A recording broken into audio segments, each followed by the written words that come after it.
We'll just come back here. Everything's fine. This is a safe place, friends. All is well. Everything's well on episode 283 of the Foreign Affair podcast. Of course it is.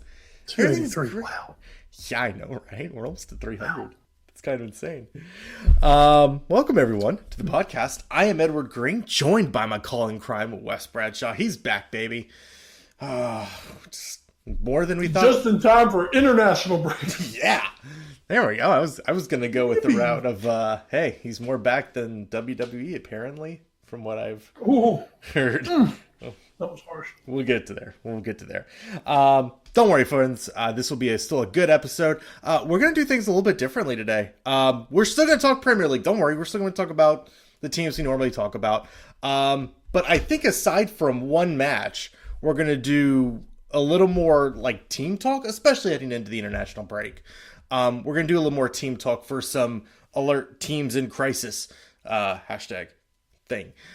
So we'll do that a little more than like actual game talk, I think, this week. But of course, we'll still be doing news and notes. We'll still be doing the Watch 4, and we'll be doing the aforementioned So Elite Raw. As always, this podcast is presented by NGSC Sports at ngscsports.com. We never stop. As well as Alicia's Pillows and Things. Listen. I'm just going to say it right now. I've tried to watch these Major League Baseball playoffs when I can. And for the most part, they've been pretty all right. If I get Rays Cardinals in the World Series, I'm not watching a pitch. Don't do it. Just sorry, not sorry. No, yeah. So all that to say, if you know a Braves fan, listen, you might wanna hold them close tonight, because if they're still alive, that was not good. This was. I mean, I know I was there. Wes, I don't think you were there, but I imagine you probably heard about it. I believe we would both have been getting PTSD flashbacks from Clemson ECU back in the 2002 college baseball regionals finals. Yeah. You talking about that South Carolina ECU? No, it was Clemson ECU. Which one you think? Oh, you think? Oh, the Clemson one. I'm sorry. Yeah, right. where they get. I was thinking a year or two later against South Carolina. Yeah, no, this was the... I still get the thing back with it. Yeah, poor Neil Sears. But, hey, listen, it's the off season. You can get them a lovely Atlanta Braves body pillow to just curl up with and say everything's going to be okay. Shh, Ozzy Alpillow-S. It's okay. It's okay, don't worry. It's okay. Everything's going to be just fine. So go check it out at Alicia's Pillows and Things. And she has a great page on Facebook. She'll get you whatever you need. Just contact her. You guys can work something out. She also does some great cartoon work as well. So find her great deals over there. Again, that's Alicia's Pillows and Things. Also, one quick note before we get to the soccer, now that we are talking slightly about the Major League Baseball playoffs and the disastrous Braves loss today. The worst part about that loss is not actually that the Braves lost, because who cares? But the actual worst part is that the hashtag best fans in baseball have every reason to celebrate, and that is the worst. Because look, Wes, I don't know how much you interact with St. Louis Cardinals fans.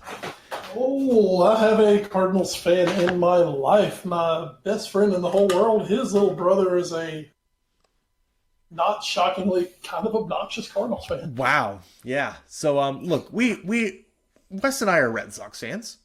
We do not like the Yankees. No obnoxiousness at all from our fan. Absolutely not.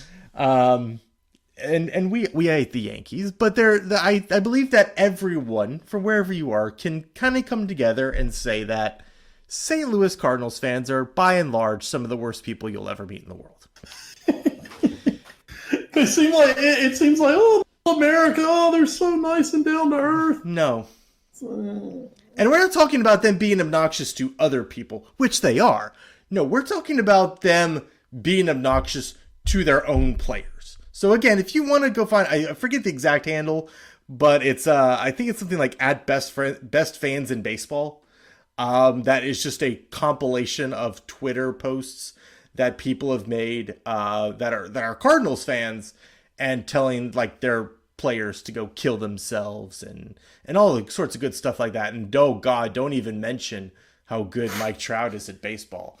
Oh, because Yadier Molina is going to be a first ballot Hall of Famer and is quite possibly the best player to ever play the game.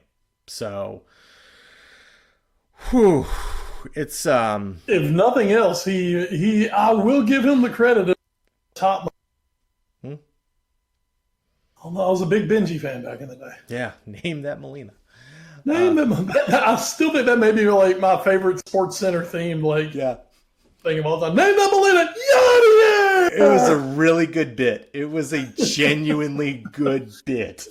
Thank you, Steve Berthium. So, enough about that, though. We're done reminiscing. We just got to mention Steve Berthium. This night is great. It's pretty good. He's doing Diamondbacks games now, I think. Anyway, so matches that just don't matter for us. Apparently, it didn't matter for Norwich either. They got blown out at home by Aston Villa, 5-1. Wesley with the brace in that one. Jack Grealish also getting a goal there.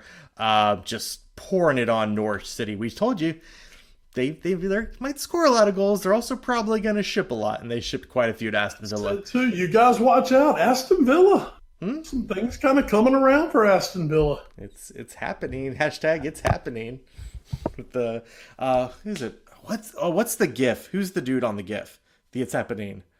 You know what I'm talking about? It's like the old guy. It's a politician. And it's like, it's happening. Oh, it's Ron Paul. There it is. Thank you. Yeah. Yes, Ron Paul. Fun times. Anyway, Watford and Sheffield United played to a 0-0 draw at Vicarage Road. It happened. Don't worry about it.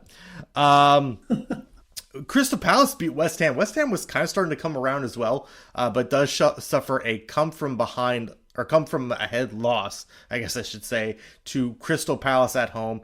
Patrick Van Aanholt leveling things up in the 63rd minute with a penalty, and Jordan Ayew winning it all in the 87th minute. We're not really going to talk about them. Well, actually, you know what? We can talk about them. I don't mind. We'll save that one.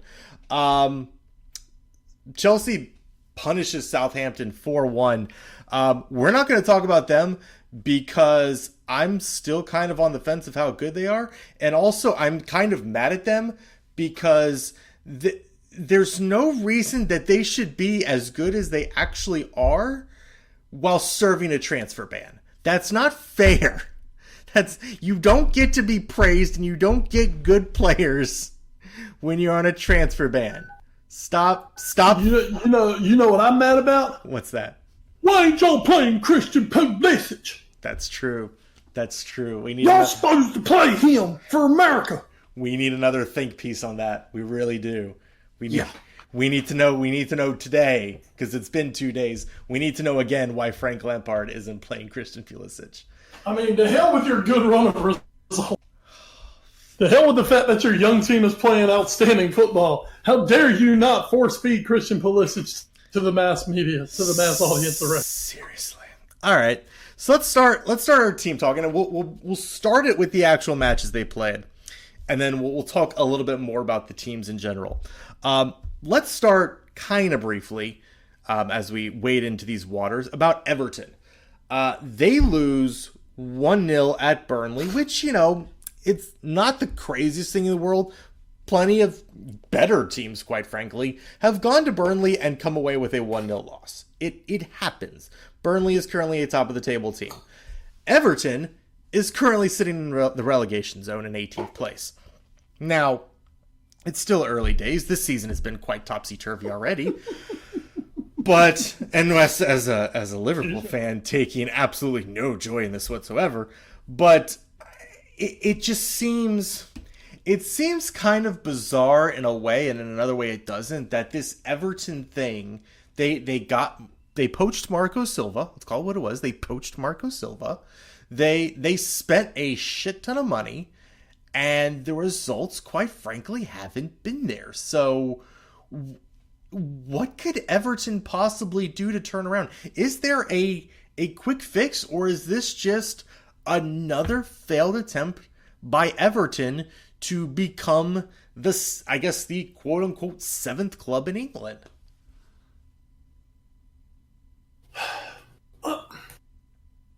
Okay. As for Everton, I mean, here's kind of my Everton. If Everton had a legit striker, Okay. I think Everton's fortunes would be changing some. Okay. I don't think Everton are a bad squad. It's just they've got some exciting guys up front. Moise Keane, Calvert-Lewin. Dominic Calvert-Lewin. They've got some exciting guys up there. This young Englishman, Theo Walcott, who it's gonna click for him at any time. I'm sure. What's he now? 30, I think. Whatever. Everton have no one in the middle who can finish. Czech Tosin is not made for whatever Marco Silva's gameplay. And then you've got a guy like Gylfi Sigurdsson. He flatters sometimes, but Gylfi Sigurdsson doesn't really fit into what they want to do. Mm-hmm. But he's almost seen as like indispensable, and it's just, man, Everton are so. It's like pieces are there. It's like the ingredients are there for a really good dish, but it's like you're missing the salt, and without the salt, it all goes to shit. Yeah. Add into the fact that Marco Silva, I don't think he knows how the hell to play football. Okay. And then on top of it, he has no plan B for what he's trying to do. Mm-hmm. So I think Everton right now are just. It's like, I mean, I don't trust it. I don't think Everton's going to be in a scrap this year. Yeah. But right now, they just can't put things together. I mean, I think they've scored 5 or 6 goals this entire season so far. I can quickly tell you they have scored 6. Yeah, I mean, that's just their problem. They can't put the ball in the back of the net. I mean, they're not bad defensively. They just put the ball in the back of the net. Mm-hmm. And at the end of the day, you got the score. Yeah. So I am enjoying Everton at the moment, though, because this is just this is delicious. The tears of the bitters is just delicious. Roger Bennett literally is like looking up hotel rooms in New York City with the highest windows that open so he can fling himself out. So it's fun. It's fun. Big unfortunates. All right, so let's then move on to another team, and this is a team I don't think we'd have really quick fixes for, but maybe we do. Tottenham suffering another shock defeat, this time at Brighton Hove, continuing their winless streak on the road at the Amex this time. 3-0 is the final result. There have been think pieces, there have been debates, there have been ragers. I'm sure that guy who called in that Champions League to TalkSport one time, he told me about 6 months ago, I'm sure he's called back into TalkSport crying some more. There is a very weird sense among the club right now, Wes, and it's bizarre because this team should be good. Like, we're going to get to a team in a few minutes after we talk about Tottenham that just isn't actually good, and they're playing like it. But this team actually should be better, and they've had to deal with injuries. Ndombele hasn't been healthy a lot this year. Lo Celso has barely played. Sessegnon literally has not played. And these were 3 of their big signings from the summer. And it just seems like this Tottenham team has sort of hit a malaise. And it's unfortunate because normally what we'd say in the situation is, well, are you going to scrap half the team or are you going to scrap the manager? And the interesting thing about this is almost everywhere I look, between pundits, between Spurs fans, it seems a near, I don't know if unanimous is probably a little too strong, but it seems like a very strong minority are saying, no, get rid of half the players. We like the manager. We maybe want him to do 1 or 2 things differently, but for the most part, we like this guy. Just ship out like half the squad and reload. And I think that's very interesting. I don't know that that's the actual answer, but these are going to be a very interesting few months for Tottenham as we head through the rest of this fall-winter period and hit the January transfer market. Because I do believe there's still pieces there for Tottenham to be a top four club in this Premier League season, but it is going to take some very interesting reworkings going forward. Okay, I've got a few hot takes on Tottenham. Ooh, hot takes. Let's go. You know what I did today? You know what I did today to prepare for our Tottenham talk tonight? What'd you do? I did some research. Oh my God, the man has done research. Now, folks, what you have to understand about me is I don't do research. It's true. I go with my gut. It's true. But I had feelings today, and I had to get them written down and go and actually make tell them the truth when I said them. For some reason, at this time, I feel like being truthful and factual. I love it. All right, let's take a look at Tottenham. Okay. Their last 20 English Premier League matches, they have 22 points out of 20 matches. That's very poor. That is near bottom of the table kind of numbers at this point. Hugo Lloris, who ain't gonna see him for a while after an extremely bizarre injury this past weekend, dislocated elbow, has him out till at least January. A few years ago, we were talking about Hugo Lloris being the elite goalkeepers in the world. One of the top guys in the world. He has 10 errors leading directly to goals since 2017. That's a huge number. Their defense, that just a few years ago was arguably the best in the Premier League. Alderweireld, Vertonghen, Kyle Walker, Danny Rose. Those guys, man, they were so good. They are, of course, Kyle Walker's gone now, so you can't put this on him. Man, they suck. There's nothing to say about them. They suck.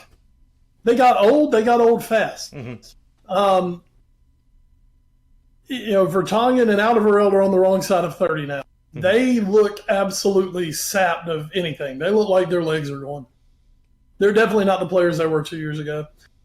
Danny Rose, I can't figure out how Danny Rose is still at Tottenham. I mean, I thought this guy wanted out 3 years ago, and somehow Danny Rose has stuck around. And unfortunately, you hate to say it, but he looks almost disinterested in times of doing his job. There's been a list released of guys that supposedly Tottenham they're gonna ship out in January. They're looking for a major shakeup, and you're talking 3 of the guys we just talked about: Rose, Vertonghen, Alderweireld. Eriksen's on that list. Wanyama's on that list. Eric Dyer's on that list. Something you've got to look at is, we've talked about before how sometimes, no matter how, sometimes the message, you can only hear the message so many times. It's like the adage I think we've made a few times that, for everyone for every supermodel in the world that everybody dreams about being with, there's a guy who wakes up next to her every morning and is going, oh my God, it's a big deal. Wow, whoop-de-doo. I wake up next to a Victoria's Secret model every morning. Been here, done that. And, for Pochettino right now, some things that we're hearing coming out of that locker room is that guys are tuning him out. Guys are tired of what he's saying. This is a quote coming from, quote, one dressing room source who spoke about the discord inside the team. The players are not revolting against Pochettino, but they have been driven so hard they don't know if they've got anything left to give. I read that Athletic article too. A different source put it more bluntly. The place is a regime and the players are sick of Pochettino. It's his way or nothing. The players don't get the impression they are trusted at all. Okay, well, if that's the problem, you've got to make your choice. Players or coach. It seems like it'd be a really easy choice because, Pochettino is level manager, as we know. Here's the problem. How bad does Pochettino want to stay at Spurs? Because this is Pochettino who's kind of thrown out there, well, if they'd let me the last few years, I might have. But I didn't get the chance to even interview for him. Thanks. So you've got that going against you. Christian Eriksen, who, that was the saga that really seemed to paralyze Spurs. He just hasn't been good this year. He's been very poor. But he's linked to Real Madrid. I don't know if you saw that today on Marca. Oh yeah. Well, that's the thing, I mean, Real Madrid know what he can do. I don't think it's changing their minds any. He's been poor. Here's something they can't help so much. Lo Celso and Dembele and Dele Alli are supposed to be three major cogs. They're all hurt. Dele Alli's only played 30 minutes of football this year for Spurs. Well, that's it. But when he has played, I mean, Dele Alli obviously didn't have a great season last year. He's actually shown a little backslide from when he was at his best a few years ago. And then that brings us to Harry Kane, who I hate to say, this isn't the Harry Kane of 2 years ago. I think Harry Kane's injuries are catching up with him. Mm-hmm. He does not have that extra little burst, that extra pace to run behind defenders at this point. Since that ligament injury he had in January, he has not looked anywhere near the Harry Kane that we knew. Mm-hmm. You've got to hope as a Spurs fan, okay, he'll get himself back into shape and this will come back, and this isn't permanent. But you look at the numbers, Harry Kane, his shots per game is down, his attacking numbers, everything is down. And part of it is he at this point he's lost a step. Mm-hmm. Hopefully for Harry Kane, hopefully for Spurs, he can get it back. I mean, right now, Pochettino's playing with a deck loaded against him. And not only that, the players seem like they're playing and don't want to, a lot of the players sound like they don't want to be there at this point. Mm-hmm. And that's one thing about Spurs that's been so big, has been that team spirit, has been where everybody's been on board with the program. Everybody's pulled in the same direction. And now suddenly they're not doing that anymore. And you almost wonder, Sir Alex Ferguson once famously said that teams run in 3 to 4 year cycles, and then you've got to refresh. You've got to roll people over. You've got to bring in new guys. You've got to get rid of old guys. And Spurs, so much has been made about their lack of business the last few years. I think part of it in the refresher has been not only have they, but some guys who maybe a year or two ago they should have been looking to move out when they were hot commodities. Mm-hmm. Even though it may not have been popular at the time, in the long run, that may have been the best thing to do. Was maybe, take 50, 60 million for Alderweireld when it was getting offered. Mm-hmm. Instead of now where, you've got Alderweireld and right now all scheduled to leave on a free after this year. Or is it Rose and Alderweireld? No, I think you were right the first time. For time. So, I mean, this is a tough spot right here for Spurs. Because like I say, you want to keep the manager. I think ideally, in an ideal manager, you move on some of these guys who want out. You rebuild, you reload around, obviously, Harry Kane up front. You rebuild around Lo Celso and Dembele, Dele Alli, Harry Winks. Those younger, high-profile guys coming up, that's who you want to rebuild around. But the thing is, I hate to say what I believe is going to happen is they are going to players out because they're going to have to. But I don't know if Pochettino is going to stick around either at this point. Mm-hmm. Spurs may have – it looks like the window with this group, with this particular group that they have in right now. They've missed a window with them. A few years ago, Spurs were the youngest. We made a lot of deals. Mm-hmm. Well, hey, not only are they good, but they're the youngest team in the Premier League. Right now, they're the fourth oldest team in the Premier League. Yeah. How the hell did that happen? It's like everybody got old at the same time. And, Spurs need to take this opportunity, and they need to refresh, try to get a fee for Eriksen, try to get a fee for Alderweireld, Vertonghen. As you mentioned earlier, in this Premier League, there's still a good chance right now for them Premier League. Mm-hmm. Because, I mean, do we really trust Arsenal? No. Do we really trust Chelsea? Are we really all in on Leicester or Burnley or West Ham? I mean, we saw what happened with West Ham as soon as anybody mentioned anything good about them. So it is still there for the taking for Spurs. Let's put this, I would still rather be in Spurs' position than I would be United's position at this point. Oh, we're about to get to that. Don't worry. Oh, we are. But right now, I read something this week, and it really, to me, it encapsulated Spurs at this point. Spurs are not stale. Spurs are rotting from the inside. Mm-hmm. And when a house is rotting, you can't rework those boards. You've got to get rid of those boards. Mm-hmm. You've got to get rid and replace, and you need to do it faster, much sooner than later. We'll put it that way. Right. So, where a lot of teams, they don't like doing their business in January. I think for Spurs this season, January could be massively intriguing. Mm-hmm. So, hey, time to get back. Time to go back for Paulo Dybala. Don't. Nobody actually quote me on that. Nobody, shut up. Nobody put that on Reddit. Arsenal beat Bournemouth 1-0. We went kind of long, and I'm sure we'll go along with this next one. So Arsenal are just weird right now. Give me your 10-second take on Arsenal. On Arsenal? Yeah. They're the ultimate Jekyll and Hyde. They can look fantastic. Shit. And I'm sorry, but the day I start trusting David Luiz is, that's the day you need to wheel me off to a home.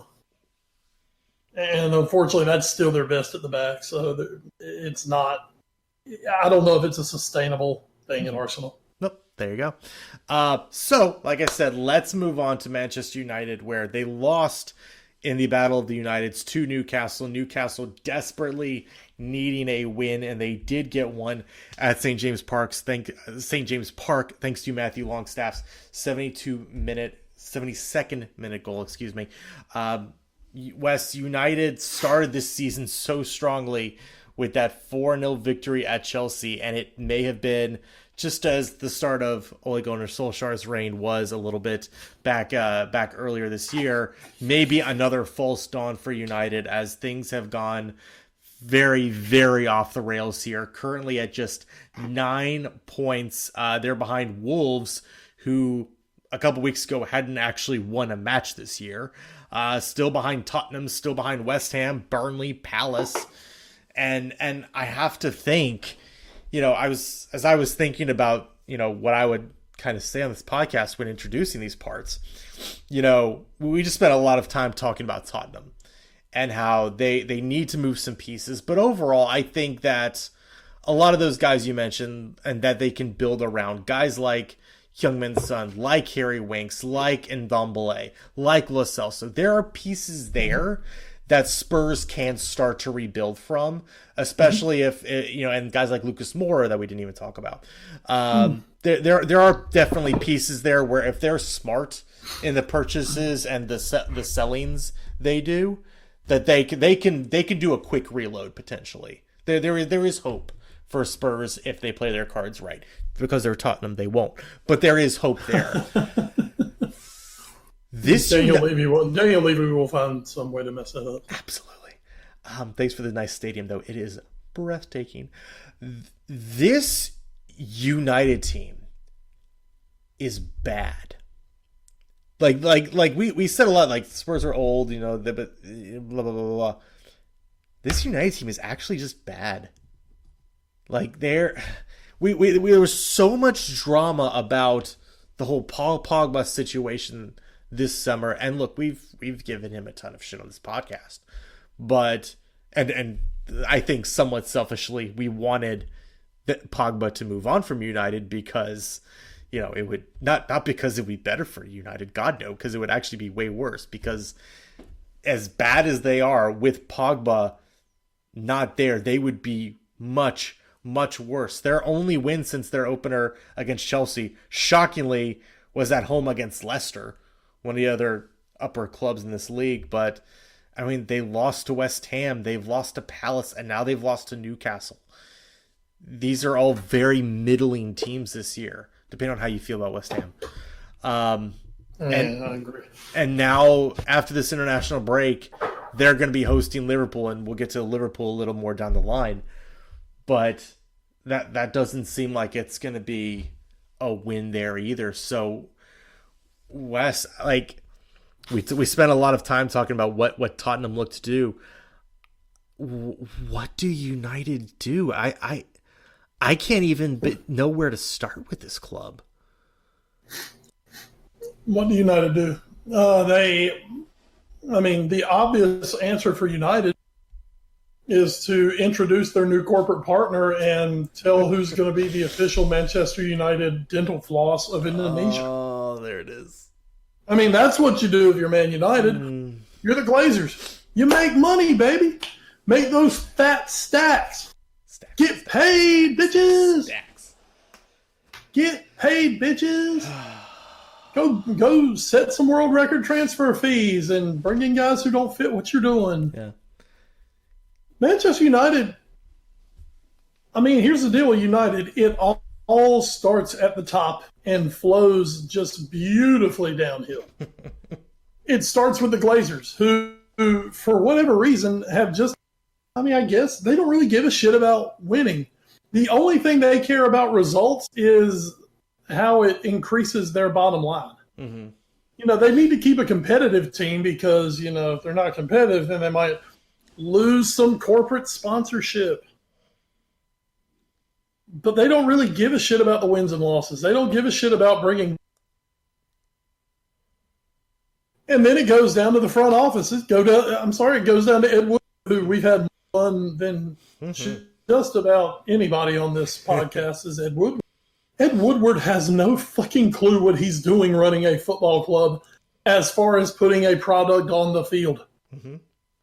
It has literally been stated that Man United, when they decide if they're going to sign people, they look at how many Twitter followers. That is a tool for them to decide if they're interested in signing people. What the bloody hell does that have to do with jack shit? Oh, boy.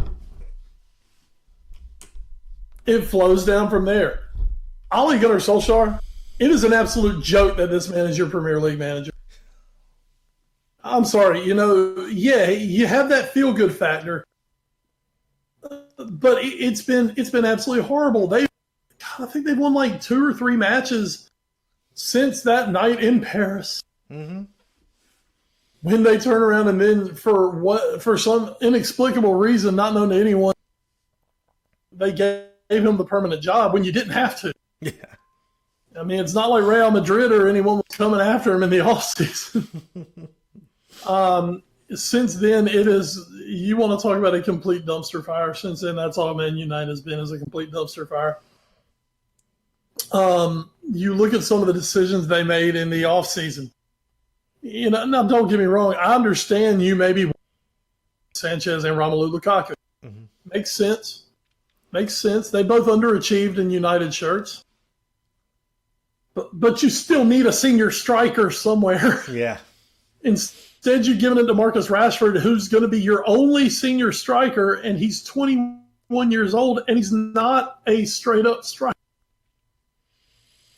They have been absolutely abysmal.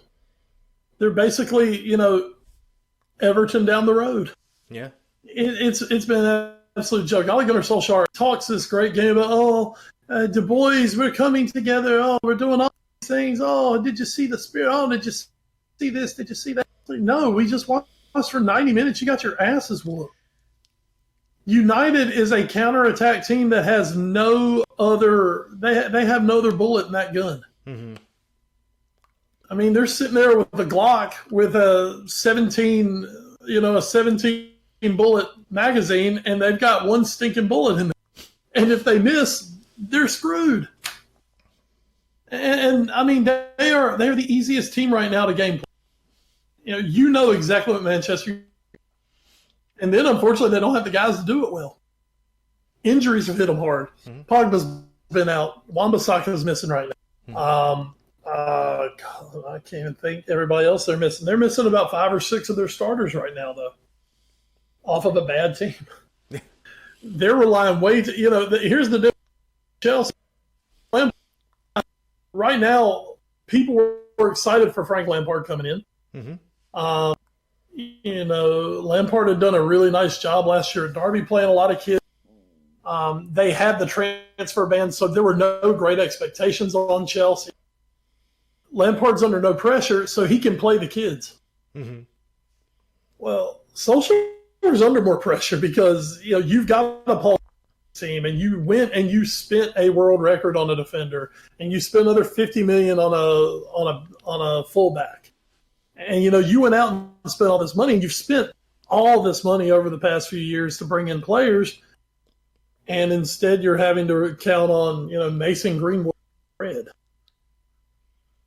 United is a dumpster fire. There is no sign of them because at this point they do not have the people in place who have any idea how to pull out of this. Mm-hmm. And I love the pundits because the pundits are the former players. Oh, you got to get time. Yes, Rio, keep saying that. Yes, Ryan Giggs. Yes, Paul Scholes. I'm all for it. Give him all the damn time and money you want because as long as it's Ed Woodward pulling the trigger and it's Ole Gunnar Solskjaer on the sideline, Manchester United are what'd you say, Denny? They are who we thought they were. Yeah. They are right now, they are at their level with this team. That's not to say there's not talent on this team, but they are so poorly coached. They have so many guys with no moment. And what do? They give a guy who wants a massive new contract in David. Okay, that fixes everything. Sure, whatever. I mean, it's just like this. This makes no sense right now. Nothing they do right now. Nothing. And that's kind of where we're sitting. And if you really, we constantly pimp The Athletic on this podcast. We love The Athletic so much. But if you want to go even do another deeper dive into why Manchester United is struggling so hard right now, go read their report from their last match where it talks about Solskjaer actually just barking out instructions to players from the touchline, like basic shit that he's barking out from the touchline. And that gives just like sort of an example of how off the path United are right now. This is a deeply flawed team, and on top of that, for the most part, not a very good one. And I think the way Wes finally called out, not finally, I shouldn't say finally, because he's been going after him pretty much since he was hired. But I think with the veracity that Wes just went after Solskjaer there, I think is something we've been, at least I've been sort of hesitant to do for a very long time, relatively speaking. But at this point, I'm with you. This is bad. It was a bad decision already when you were talking about after their Champions League triumph against PSG, to go ahead and just already give him the job, but to, in hindsight, look so much worse. So just my last thought on it. We know who the elite teams are in the league right now. Okay. Mm-hmm. Liverpool, Manchester City, United consider themselves an elite team. You look at Chelsea, you look at Arsenal, you look at Tottenham. Okay, let's just look at all those big six managers right now. Mm-hmm. Tottenham kind of went the most under the radar way. They went and got a manager from one of the other teams in the league who had done well. Mm-hmm.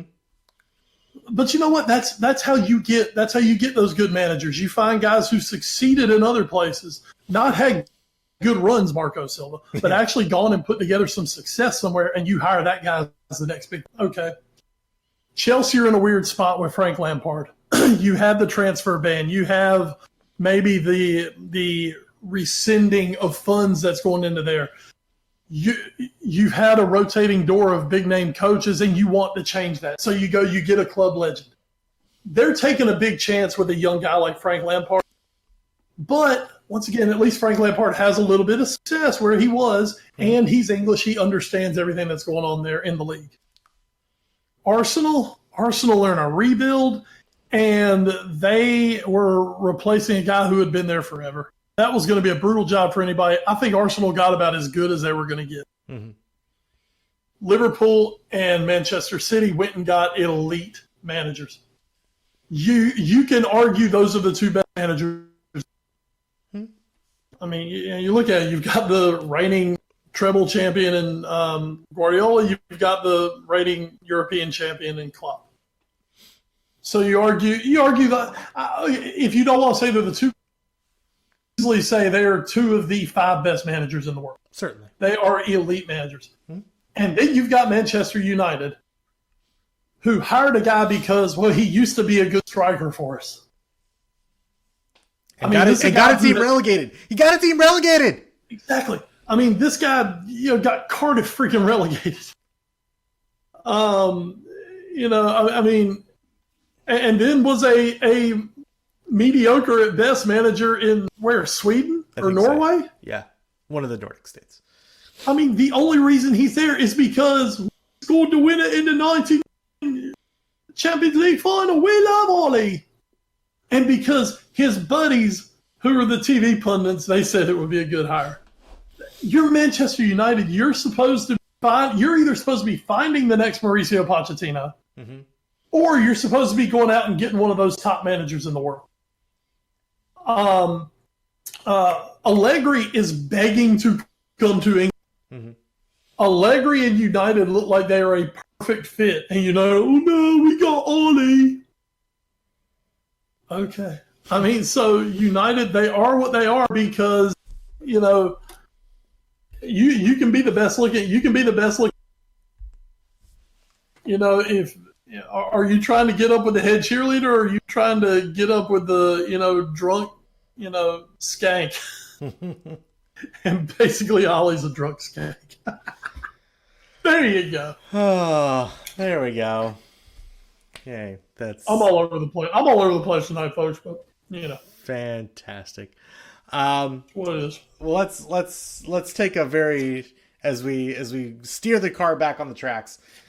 Why the car's on tracks, I don't know. It's a trolley. Let's get this trolley back on the tracks, and we just head a little ways down the road, same town, Manchester City, as they lose 2-0 at home to Wolves. Nick Petrovic in raptures. Adama Traore with 2 goals in the final 10 minutes plus stoppage time in this match to give Wolves a gigantic win against Man City. Wolves, good story. A very slow start this year, but they seem to have quickly picked back up to about where they were last year, to that poison chalice of Europa League football, baby. But what we're wanting to talk about here is Manchester City, and I think in all the previews we did, it's like, oh, Manchester City, they have 198 points the last 2 years. They barely changed anything. Why shouldn't we expect them to be just as good again? And blue. And we completely ignored the fact that they basically don't really have center backs. And that was maybe a mistake on our part. Oopsie. And when I say our, I don't mean myself and Wes. I mean literally everyone. Nobody really caught that. And I guess, Wes, as we start talking a little bit about Manchester City here, the question I want to ask is, we talked a little bit about Tottenham reloading and rebuilding a little earlier. Is this quietly a year where Man City is actually reloading? All right, here's the deal on Man City. Oh boy, hot take time. Yeah. Well, it's not even that hot. I mean, okay. Man City's biggest mistake in the offseason was not replacing Bonson Company. Mm-hmm. Whether it be as bringing in another starting central defender, or at least just another player to give you some depth. Hey, Ed Woodward did something right. Yeah, he talked himself up enough. He went from them asking $80 million to McGuire to pay 85. Yeah, so, he did something right. All right. But basically now an injury crisis. Laporte was your only really good center back, mm-hmm. and he's gone. Otamendi should. I don't even know how he's still at Manchester City. It's baffling. I mean, how could they have not replaced this guy in the last 2 or 3 years? I mean, he's terrible. So they left themselves absolutely no cover. But I think really a really big X factor that hasn't been talked about much since the season started. It was a little before the season. The injury to Leroy Sané, I think, is so big, and we're seeing why now. Don't get me wrong. It's not that City doesn't have exemplary players. I mean, they still, even with the injuries and everything, they still have probably a top 3 roster in the world.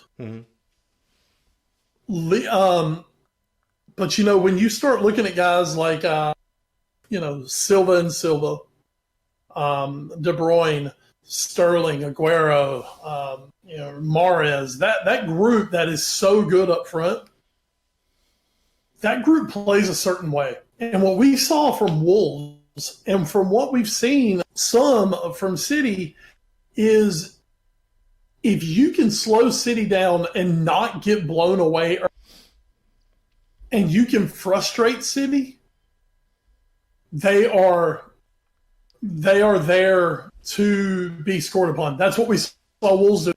Wolves basically said, all right, we're going to park the bus. We dare you to try to break us down. And when you're missing a De Bruyne, you're missing, Laporte, suddenly, those things become a lot harder. And I think, we've talked about it before. I think City is one of those teams, as I like to use my old adage in football, they're a team that if you punch them in the mouth, they're not always ready to come back and get. And I really believe if you can frustrate City and you can get them to halftime without scoring on you, City don't make the greatest adjustments because they don't have to. I mean, most of the time, City are up 3-0 at halftime. Why do they have to adjust? You adjust. And all they do in the second half is then they just and then catch you when you try to push them too far. What Leroy Sané offered that club and offered that team was he was an X factor because he was a pure speed demon down the wing who could create his own shots, could create himself, could create for others, and he could just murder people with pace. Leroy Sané can start for nearly anybody in the world, don't get me wrong. But for City, when he came on in the 65th minute, you're like, oh, shit. Especially if you've held them the whole match. It's like, damn it, we have killed ourselves. We've done it. Oh, my God, now Sané, who might be the fastest guy in the world. and now he's going to run at us, and he's going to just demolish us. Without that, they have lost such an X factor off the bench. I think that's been a big thing that's hurt them. I really do. I think that's been a big, big deal, them not having Leroy Sané. And guess what? He ain't coming back this year. That ACL's torn. It ain't getting fixed. So next year. Of course. And they didn't really put a replacement in for him, which, that's a really hard place, don't get me wrong. But City had some ideas of what they wanted this season, and part of it was based on selling Leroy Sané, and it didn't happen. So this City team, they're not as good as they were last year. They're not as good as they were 2 years ago. So, this is a team that where the last few years, I don't think they were very vulnerable. This is a vulnerable City team. And not only that, they've got somebody who looks like they're willing to go face-to-face with them and is willing to punch them in the mouth. And City just don't look like they're really up for that kind of fight, at least through 8 matches. I do want to go back really quickly and touch on something before we move on to our last team. And it's something you mentioned about making adjustments at the half and how that seems to be Manchester City's weak point. We give Pep a hard time sometimes on this podcast. We've been known to do that. We've also praised him on you just said he's potentially one of the 2 best managers in the world. That's fairly high praise, I would say. Is this a Pep problem? That their inability to make these halftime adjustments, or is it? I don't want to say arrogance because I don't think it's that strong. But is this a Pep problem, where he's not able to get these adjustments through at halftime? Or is this a player problem where whatever adjustments Pep wants to make, the players just aren't taking to them? Well, let's look at Pep, and we've done this before. We talked about shit on Pep project here. I've already said this for a few teams. Pep's never had a plan B. Pep's plan B in England has been throw Sane out there and let him just sprint at people. Pep hasn't ever had a plan B anywhere he's been. He's never needed plan B. I mean, the guy Pep Guardiola walked into his first job as the manager at Barcelona, and he had Messi, Xavi, Iniesta, and a treble-winning side in his very first season as a top-flight manager. Everywhere Pep Guardiola has gone, he has had a team in the league. He has had the most talent. At Barcelona, at Bayern Munich, at Manchester City. Pep has never truly needed plan B. Those teams were always built with Pep in mind and built for him to manage. And they were built to possess you to death, to play the beautiful football, to do all these things that take having the best players in the world to do it. Pep is now finding himself in a fight. A season ago, City were able to reel off 15 straight wins to end the season to edge Liverpool by a point. And people look back at Liverpool, they blew. Liverpool were not as good a team as what City had. They were better in parts, don't get me wrong. I think they ended up being almost as good a team. This year, though, I don't think Pep has the best team. And the injuries have hurt him. The loss of company and the inability to replace him has hurt him. You can still say that you can make an argument Liverpool have a better roster as City. And that's the first time Pep has faced that. At least since Real Madrid. And I mean, that's just kind of the thing to me is he's never needed plan B. So when it comes time that, we need a plan B, there's not one. So, I mean, Pep, as much shit as I've given Pep is a high-end elite manager. In the fact that he does understand his X's and O's, he has a system he wants to run as well as any. And Pep is extremely good as a man manager. He knows how to manage a team full of huge egos. That's one thing with Pep that his teams have never had problems with, player revolts or anything like that. You never heard that about Pep because he does know how to manage top talent. Except Zlatan, because Zlatan transcends top talent. Zlatan is just Zlatan talent. There you go. But otherwise, yeah. I mean, that's the thing with Pep. When you've never truly had great adversity, what do you know about plan B? And I think right now Pep's finding himself in a real fight for this league. And he's got adversity and things are not all good. And I think it's going to be interesting to see if Pep can even really keep City in this race this year. So,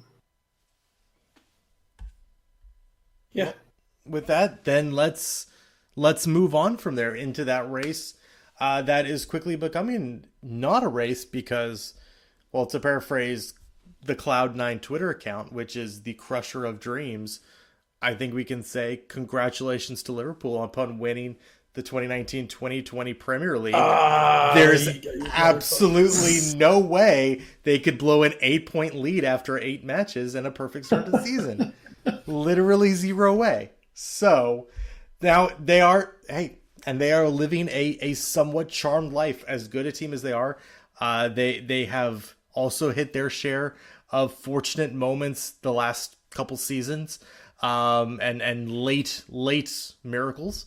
This time, Mark Albrighton fouls Sadio Mane, score of the first goal for Liverpool against Leicester City. And then James Milner boringly takes the game-winning penalty in the 95th minute to beat Leicester.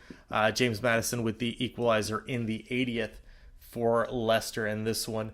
And this was, hey, I previewed it on last week's podcast and said, hey, I'm hesitant to call this match of the week because normally when we call something match of the week, it shits the bed.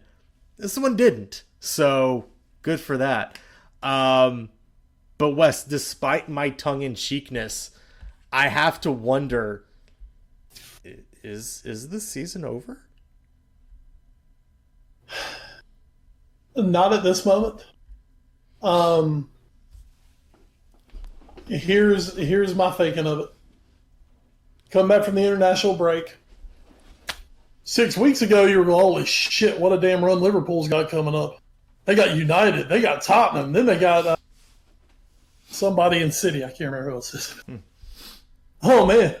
Well, now it's like, yeah, all right, we got United and Tottenham. Here we go. Liverpool come back. They play United at Old Trafford. They play Tottenham. I believe it's going to be at Anfield. Yes. Then Villa. And then City. Then Villa, which Villa's kind of coming around, so maybe. And then that all leads up to, I believe it's November 12th, a 10th. Matchup with Manchester City at Anfield. Mm-hmm.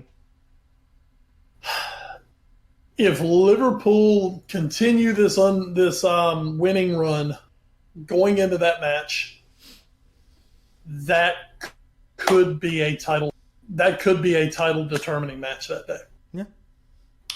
Because let's say based on form, Liverpool they beat United, they beat Tottenham, they beat Villa. God, I mean you're looking at 11 matches there to start the season. If you then go and beat your top rival to make it 12 for 12 to start the season, that at the very least puts Manchester City 11 points behind you with 12 matches in.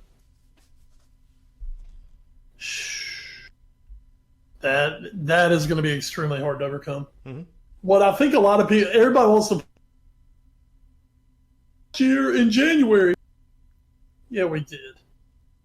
We also at that point, City had a match in hand and a match coming up at the Etihad. Mm-hmm. So, so basically it was a 5.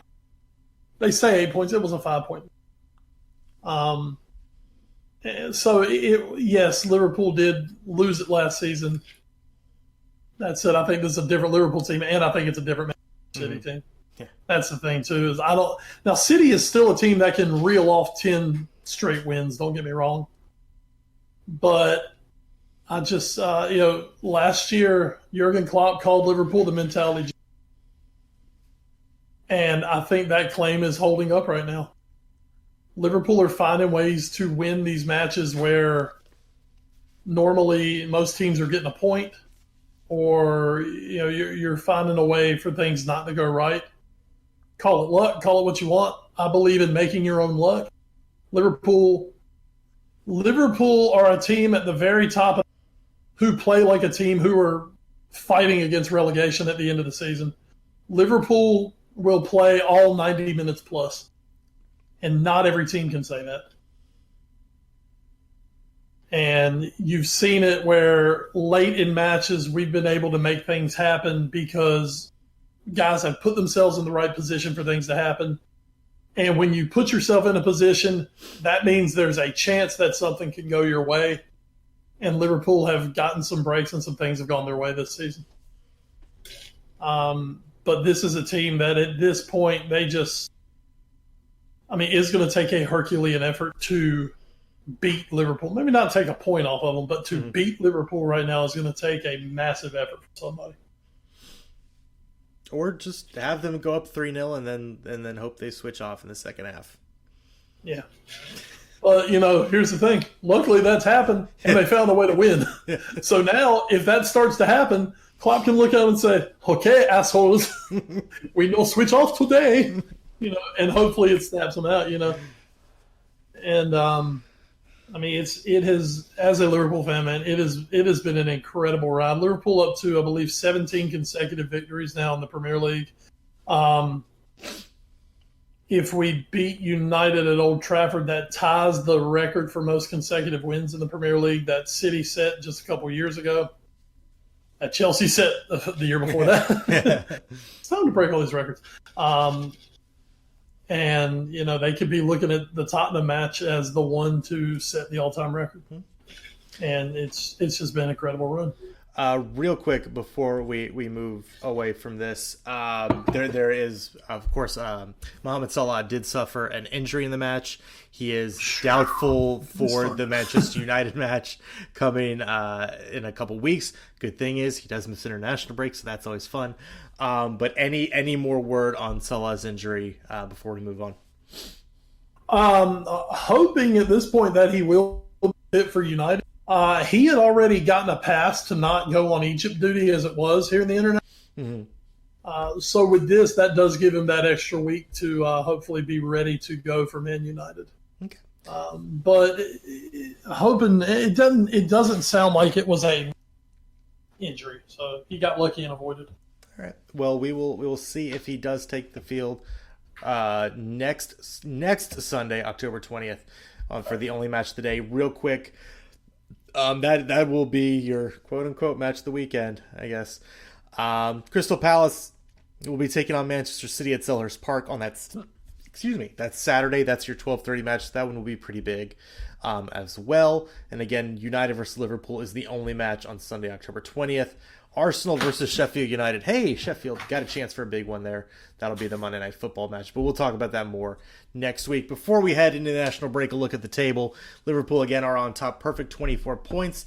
They are 8 up on Manchester City. Arsenal currently in third somehow with 15 points. Leicester in fourth with 14, level on points with Chelsea and Crystal Palace. And then it's Burnley, West Ham at 12, and Tottenham and Bournemouth at 11. At the bottom of your heart, the relegation zone, Southampton currently outside of it in 17th, Everton inside in 18th, followed by Norwich in 19th, and Watford, the only winless club left in the Premier League, with just 3 points. They are in 20th place. So let's hit the news and notes here real quick. And hey, I just want to say big shout one more time to Frank Lampard and Chelsea and their youth revolution, and how, you can say what you want about the transfer ban. This was always Chelsea's plan, was to start bringing in all these young guys they've been cultivating through their youth system. They want to save money. They want to really build the squad, a lot of homegrown talent. And I think it's really starting to come. Report, Chelsea linked with $230 million move for Neymar. Well, everything you take, literally everything you hear, I know, with a complete grain of salt. They ain't damn it. I know, but the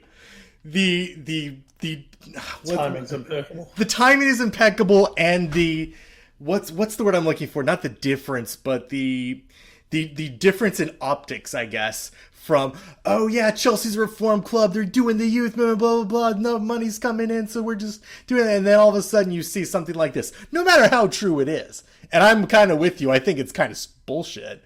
But yeah, just to see this is like, come on, guys. Come on. So, anyway, just wanted to throw that in there. Anyway. Real quick, because really, who has time for that story? There's only time for one story, and as much as we love The Athletic, hey, there's a great story on there by Jack Lang about the fallout and somewhat lack thereof from the Chapecoense disaster from the Brazilian football club from a couple years ago.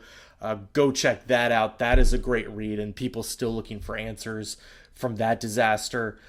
There's also a good story that they had the scoop on from David Ornstein, that a couple of former great players, including Dennis Bergkamp, are looking to buy Wycombe Wanderers, which is a really cool story. So go check that out. They're trying to buy the League One side there. So that's really...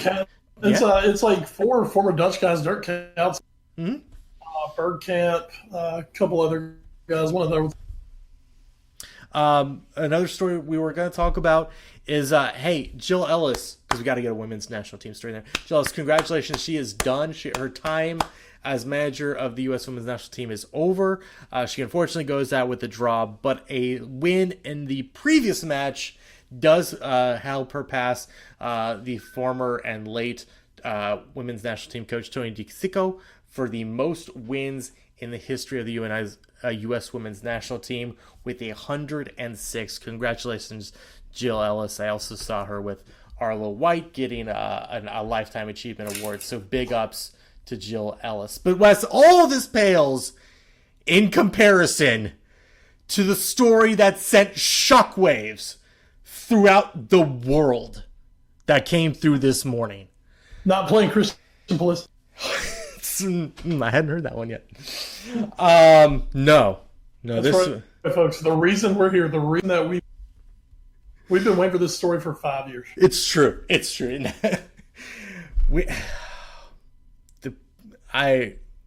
Wow.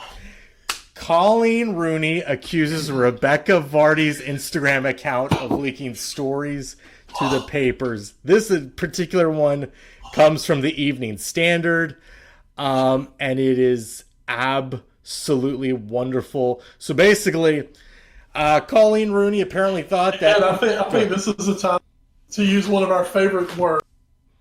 Just delicious. Oh, mwah, chef's kiss. Oh, this is a meaty story. Also, the Nationals just tied the Dodgers. That's great. Colleen Rooney apparently thought somebody in her inner circle of friends was leaking stories to newspapers, especially ones that shall not be named on this podcast, and tried to figure out who it was because she thought she knew. So what she did was she set her Instagram stories private to every one of her friends except one person, and seeing that if she posted stories on there, would they get leaked to the press? Because then they would be the only person would know about it. Sure enough, these stories got leaked, and apparently that someone was Jamie Vardy's wife, Rebecca Vardy, who then took to the defense of, which is absolutely amazing, of multiple people had access to my Instagram account. I don't know who it could possibly have been. Maybe forensics can be done to see who it was. And this, the reveal from Colleen Rooney, the drama with which it all unfolded. Wes, I mean, we've had WAG stories in the past. This one, love the WAGs. This one, some of the names are just fantastic that have been coming up with, but my God, the amount of and everybody backing Colleen Rooney on this and throwing shade at Rebecca Vardy because hey, she's a Becky, so no one likes Becky's, but Becky's and Karen's, by God. All I can think about is the Parks and Rec episode where Leslie Knope has her jokes stolen by the Pawnee newspaper, and to figure out who it was, oh God, what's her name? Oh, what's her name? It's Retta's character. Oh no, what's her name? What's her character's? Oh God. Joan? No, not Joan Calamezzo. No, it's one of the employees. Chicho Self. Oh, Donna. Donna Meagle. Yes, thank God. Yes. How she sent an email to Leslie about metachlorians and got the Kim Churlando from the paper to ask a question about it in a news conference about metachlorians. That's all I can think about. This story's amazing. Why can't we have more stories like this? This is great, Wes. This makes me happy. And not only that, but give Colleen Rooney all the credit. She knew to wait till International Week to drop. Hell yeah, that's timing. Because if this happens next week when we're building up to United Liverpool, okay, yeah, this shit happened. No, she got it on a week where nothing was going. Mm-hmm. England's not playing an important match. I mean, she nailed it. Whoever Colleen Rooney's publicist is, whoever your press manager is, by God, give them a raise. I mean, okay, so in all honesty, I mean, this has absolutely nothing. Oh no. This has nothing to do with Jamie Vardy. Nope. As we know, loves to have a party. Mm-hmm. This has nothing to do with Waja.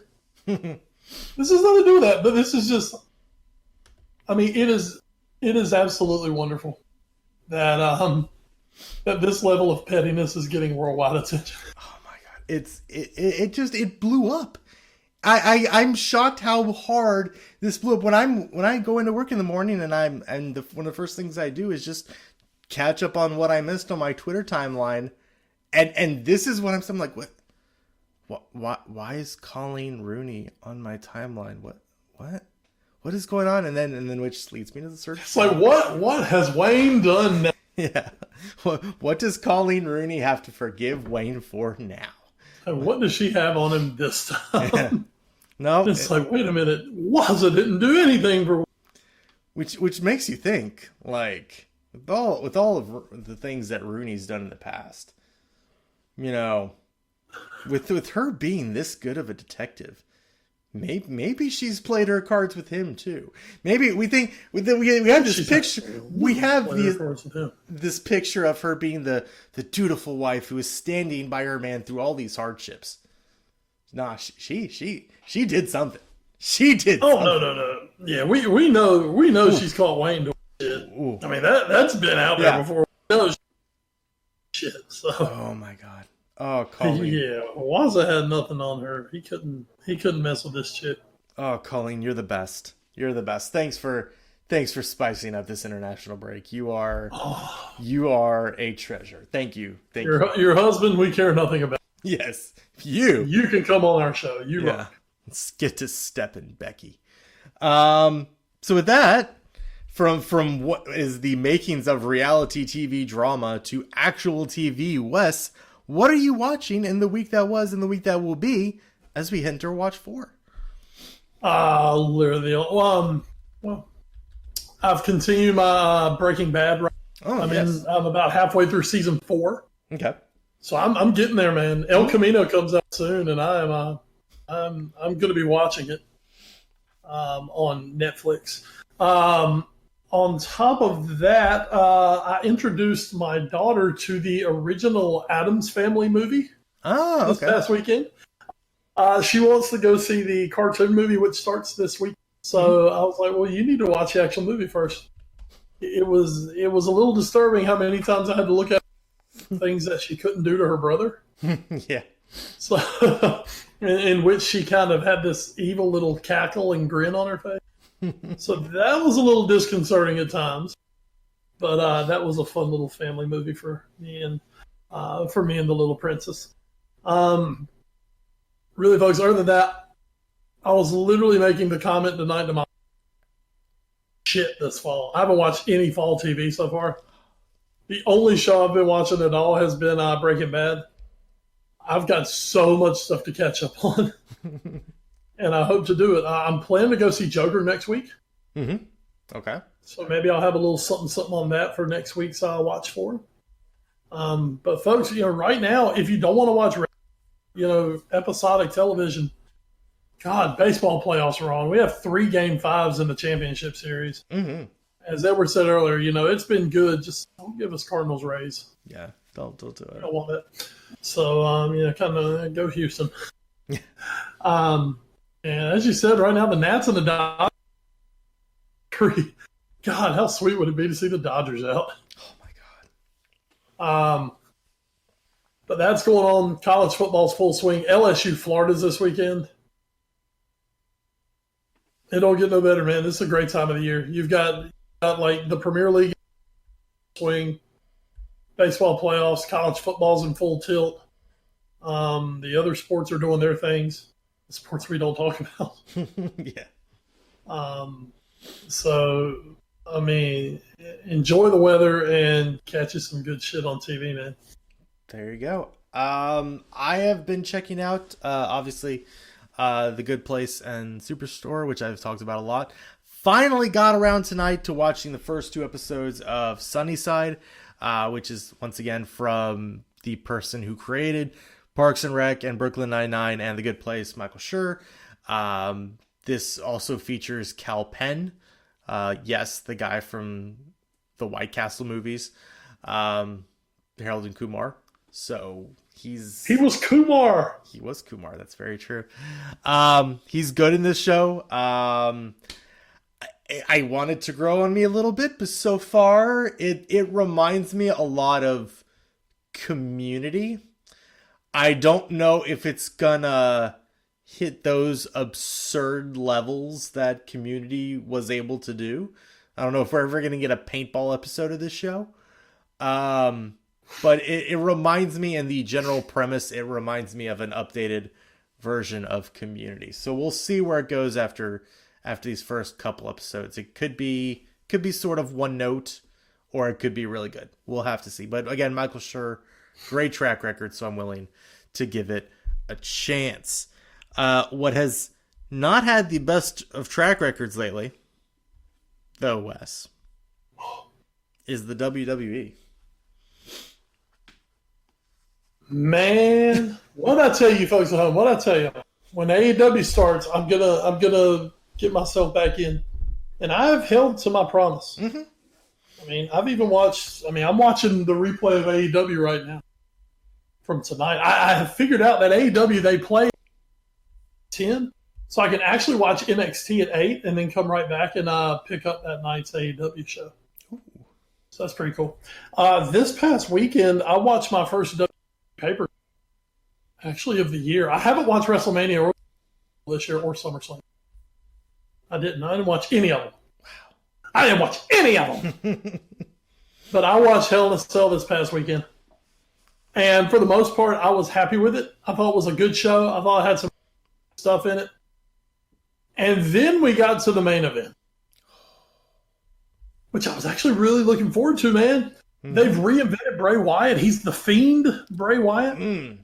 They've got him doing some really weird shit, which is cool because that's how Bray Wyatt should be, doing weird shit. He's fighting Seth Rollins, who you all know. If you've listened to me, I love Seth Rollins. He's one of my 3 favorite wrestlers in the world. So this had like the great makings. And then it was absolute shit. I mean, I've never seen a damn Hell in a... First of all, they did the whole thing. It was like this weird red light the whole time that they fought in, which I guess, okay, we'll attribute that. It's not my favorite, but okay, I can deal with this. Okay.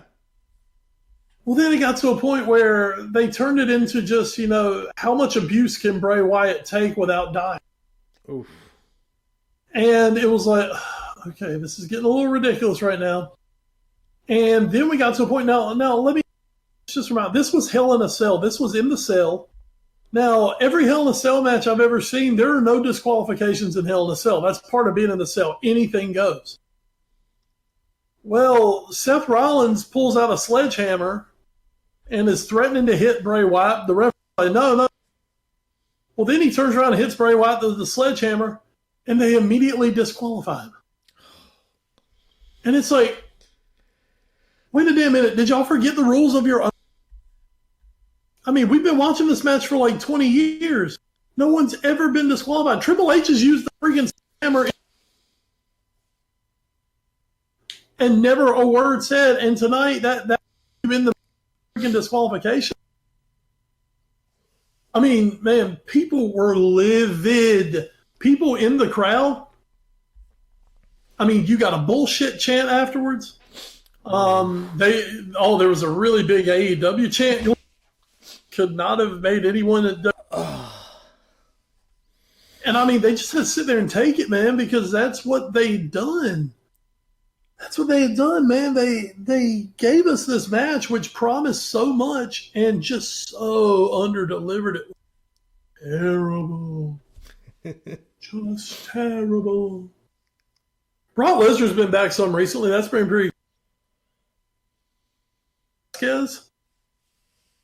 Who is like an old UFC rival of his. Mm-hmm.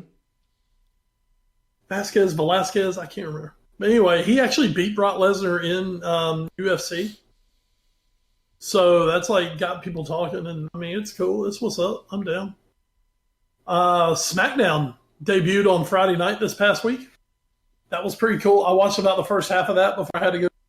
But it started off with The Rock, which at this point, if you can get The Rock, if you can get Dwayne Johnson, And I had a really good segment. Him and Becky Lynch starting it off. We got to see a people's elbow. We got to see a rock bottom.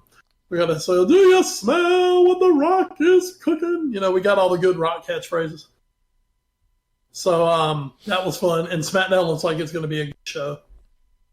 It looks like it's going to be a good show. It still has, it's that 2-hour time slot. Instead of having to stretch it into the damn 3 hours, you get 2 hours instead of the 3-hour marathon. Good show, man. Good show. I'm excited about it. They've put they're putting an A-team announcing on Raw on SmackDown.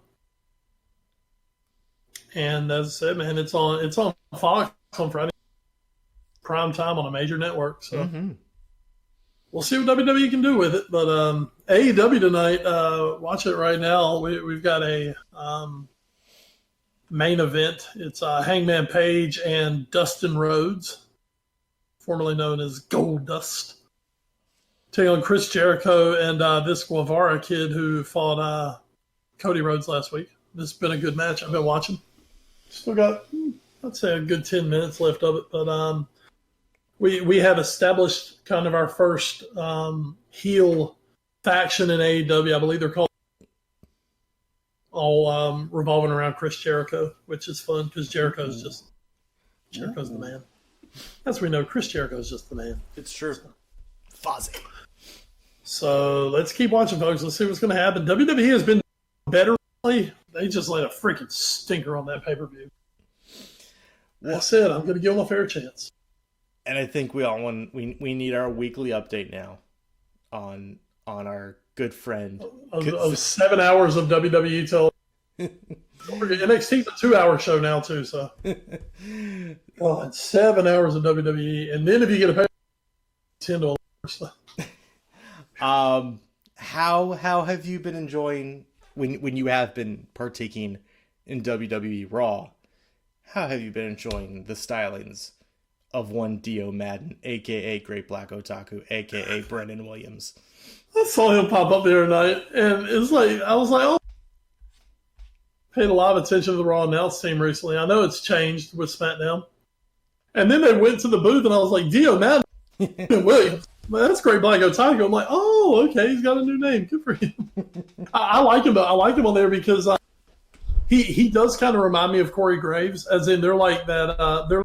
They're this young voice, this young kind of hip voice, with a little bit of heel to him. Ooh, I like that. So I've been digging him, man. I dug him this past week. So I'm down with the deal. I just know he had to explain to Jerry Lawler what LARPing is, so that's cool. Yeah, they brought Jerry Lawler back. So Williams, old Jerry Lawler. Oh man, this is great. I mean, dude, Jerry Lawler was old like 20 years ago. It's true. He still looks very, very old. But he is still hooking up with hot girls. Hey, that's the Lawler way, man. Mr. Dio Madden making anime real. See, this is it. We've been pushing it so hard. Wrestling is anime, and now with Dio Madden, aka Brendan Williams, now it's going to become real. Every man and woman watching WWE out there is going to now realize, oh shit, I'm a weeb.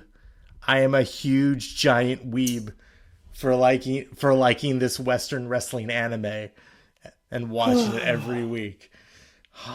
Edward and his words that I don't understand. Good times, America. A weeb is someone who likes anime. It's okay.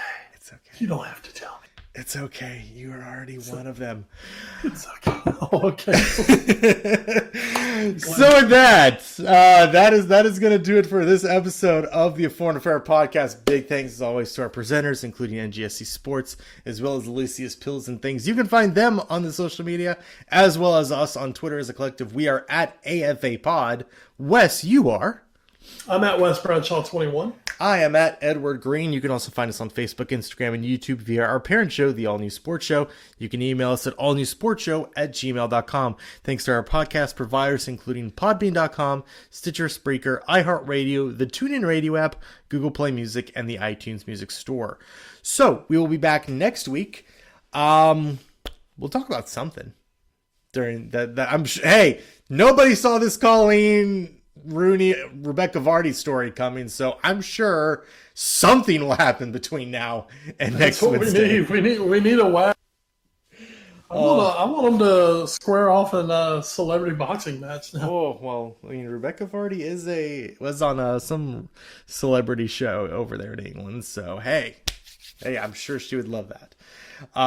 So we'll definitely be talking about stuff. Maybe something crazy will happen in an international match this week, and we can discuss that. Hey, Argentina and Germany played to a 2-2 draw, so that was a thing that happened. Congratulations, boys.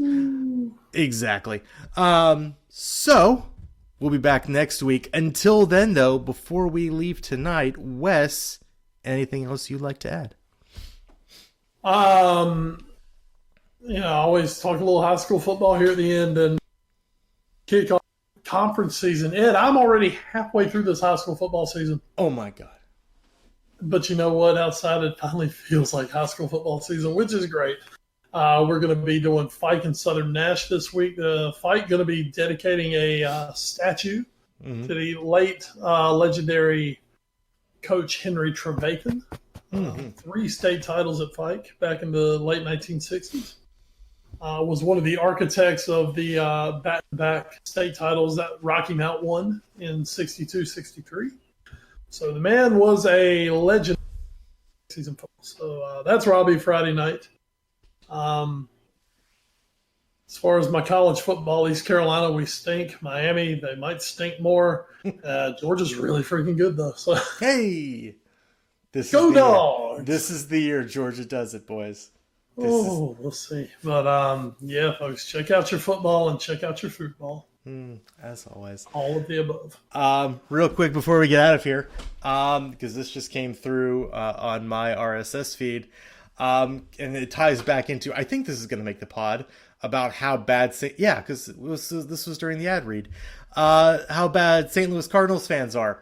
Well, I get this picture because I have to assume this person was a St. Louis Cardinals fan living in San Francisco who thought it would be funny.